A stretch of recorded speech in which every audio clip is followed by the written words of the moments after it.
1950. The place? RAF Tangmere, England. A Gloster Meteor at RAF Tangmere passes a flying saucer lit up with lights. This was described as Britain's first flying saucer. The object was reported to be shining, revolving, and disc-like at 20,000 feet at 1430 hours, flying eastwards over the Portsmouth area. RAF Tangmere asked the radio station at RAF Wartling in Sussex if it had seen the object, and it had on its PPI screen. It led to the setting up of the Flyer Saucer Working Party. On June 1, 1950, at about 1430 hours, the pilot of a Meteor reported while flying at 20,000 feet on an easterly course over the Portsmouth area.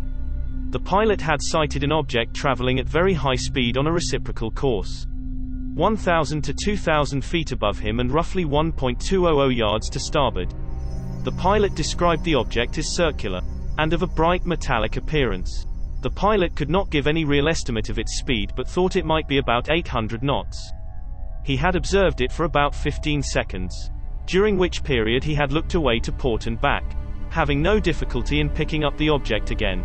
RAF Tangmere made inquiries of the radar station at Wartling and was informed that, at about the same time as the pilot's report, the duty controller and 3 radar operators had observed an unusual response on the PPI which appeared to be due to a target moving at 1300 to 1650 knots, first approaching and then receding from the station. The controller stated that the response looked to be very thick, leaving more afterglow than a usual response behind.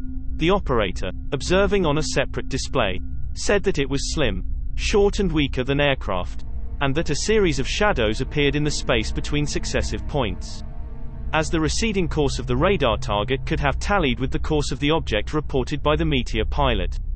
All the people concerned were interviewed by a member of the research branch, Fighter Command, from whose report the above data have been taken.